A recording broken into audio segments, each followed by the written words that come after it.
Tape کا مصرع کہتے ہیں۔ عصر حاضر میں مرثیہ اس حیت میں لکھا جاتا ہے کس؟ مخمس، مسدس، بیت یا پھر گیت؟ تو دیکھیے مرثیہ کو مسدس کی حیت کس نے عطا کی؟ سودا نے۔ تب سے مرثیہ مسدس کی حیت میں ہی لکھا جاتا ہے۔ تو مرثیہ مسدس کی حیت میں۔ اچھا، مرثیہ کے اجزائے ترکیبی کس نے متعین کیے؟ میر ضمیر نے۔ ایک سوال میں آپ لوگوں سے پوچھ رہا ہوں، اس کا جواب دیں گے کمنٹ میں۔ کس کا قول ہے کہ اگر میر ضمیر نہ ہوتے تو نہ انیس ہوتے نہ دبیر ہوتے؟ کس کا قول ہے؟ مسعود حسن رضوی ادیب کا قول ہے۔ تو مسدس کی حیت مرثیہ کو سودا نے عطا کی، اس کے اجزائے ترکیبی میر ضمیر نے متعین کیے، اور جدید مرثیے کی داغ بیل جوش ملیح آبادی نے ڈالی، اور انہوں نے جو جدید مرثیہ لکھا، پہلا جو جدید مرثیہ جس سے داغ بیل پڑی جدید مرثیہ کی، اس کا نام تھا آواز حق۔ حسین اور انقلاب کے نام سے بھی جوش کا ایک مشہور مرثیہ ہے۔ اس کی بنیاد ہندی بحروں یعنی چھندوں پر رکھی جاتی ہے۔ کس کی؟ نظم کی، غزل کی، رباعی کی یا پھر گیت کی؟ تو گیت کی بنیاد ہندی بحروں یعنی چھندوں پر رکھی جاتی ہے۔ یہاں پہ ایک بیان ہے کہ شعر کی تنقید میں باقاعدہ اصول بنانا تلوار کی دھار پر چلنا ہے۔ تو یہ جو قول ہے کس کا ہے؟ تو یہ جو قول ہے گیان چند جین کا ہے۔ آپشن 4 صحیح ہوگا۔ حسرت موہانی کے شعری مجموعے کا کیا نام ہے؟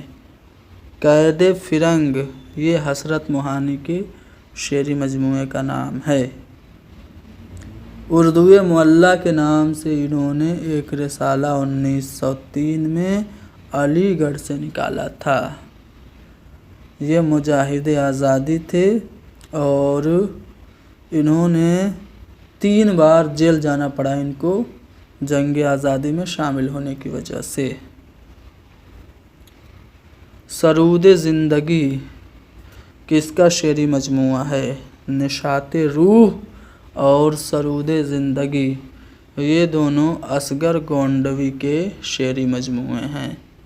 اصغر گونڈوی کے دیگر شعری مجموعوں 2 ہی تو شعری مجموعے ہیں، سرود زندگی دوسرا ہے اور پہلا ہے نشاط روح۔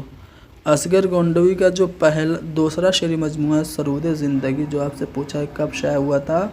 1934 میں۔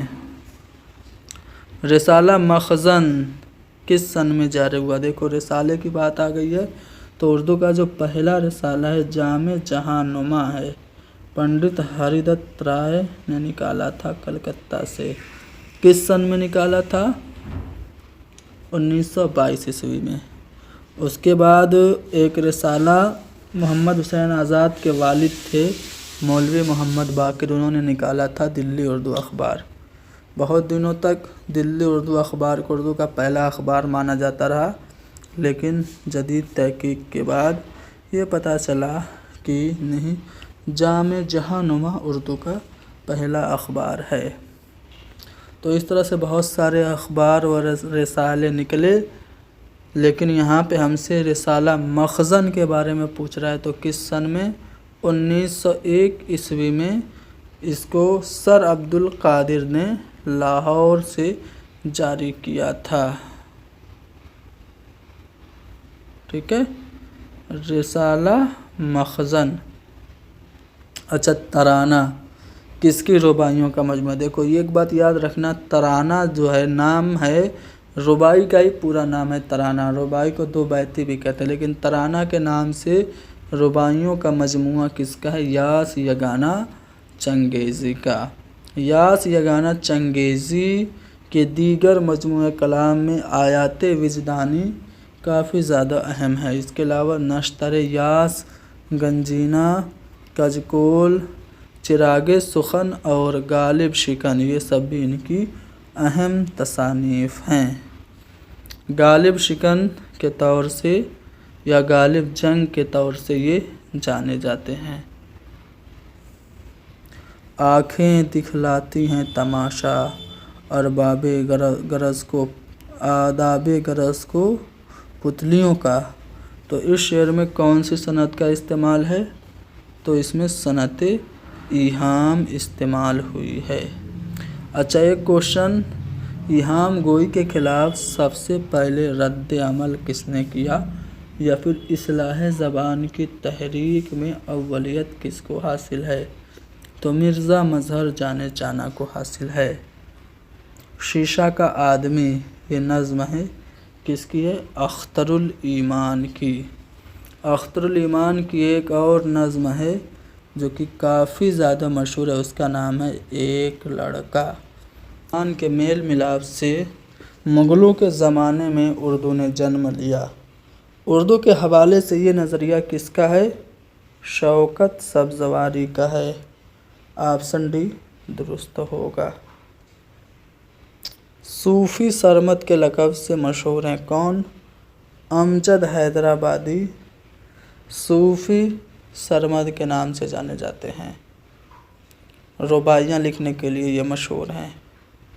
باقی آپشن میں میر انیس کو اردو کا ہومر کہا جاتا ہے، نذیر اکبر آبادی کو عوامی شاعر کہا جاتا ہے، اور علامہ اقبال کو شاعر مشرق یا حکیم الامت یا مرشد سیاسی کے لقب کے طور سے یاد کیا جاتا ہے۔ پہلی جنگ عظیم اور انقلاب روس کے اثرات نے اردو ادب میں کس تحریک کو جنم دیا؟ تو جو ترقی پسند تحریک تھی وہ 1917 کے روسی انقلاب کے زیر اثر وجود میں آئی تھی۔ 1932 میں ایک افسانوی مجموعہ انگارے کے نام سے شائع ہوا تھا، جس کو ترقی پسند تحریک کا نقطۂ آغاز کہا جاتا ہے۔ ترقی پسند تحریک کی بنیاد لندن میں پڑی تھی۔ سجاد ظہیر، ملک راج آنند، ڈاکٹر جیوتی گھوش وغیرہ لندن کے ایک نانکنگ ریسٹورنٹ میں جمع ہوئے تھے اور وہاں پہ اس کا منشور یا پھر مینیفیسٹو کہہ لیجئے تیار ہوا تھا، اور اس پر 6 لوگوں نے دستخط کی تھی۔ لسانیات کا یہ اٹل اصول ہے کہ بول چال کی زبان جتنی تیزی سے بدلتی ہے، ادب کی زبان اس کا ساتھ نہیں دے سکتی۔ تو یہ قول کس کا ہے؟ تو مسعود حسین خاں کا ہے۔ آپشن 2 صحیح ہے۔ علم الکلام، المامون، الفاروق، الغزالی، سوانح مولانا روم، موازنہ انیس و دبیر اور سیرت النبی، یہ سبھی تصانیف کس کی ہیں؟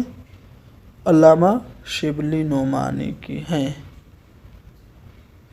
ایسی تحریر جو ذہنی اپج کو گرفت میں لائے کیا کہلاتی ہے؟ اس کو ہم انشائیہ کہتے ہیں۔ انشائیہ کو ذہن کی ترنگ کہا جاتا ہے۔ انشائیہ کو ذہن کی ترنگ کس نے کہا تھا؟ تو جانسن نے انشائیہ کو ذہن کی ترنگ کہا تھا۔ کس صنف سخن کا پہلا، دوسرا اور چوتھا مصرع ہم قافیہ اور ہم ردیف ہوتا ہے؟ تو رباعی کا پہلا، دوسرا اور چوتھا مصرع ہم قافیہ اور ہم ردیف ہوتا ہے۔ دیکھیے، رباعی کا پرانا نام ترانہ ہے، اس کو 2 بیتی بھی کہتے ہیں۔ اس کے لیے 24 اوزان، کتنے اوزان مختص ہیں؟ 24 اوزان مختص ہیں، اور یہ صرف ایک ہی بحر حجج میں کہی جاتی ہے۔ وہ کون ہے جنہیں سر کا خطاب نہیں دیا گیا؟ سر کا خطاب علامہ اقبال کو ملا، سر سید احمد خان کو ملا،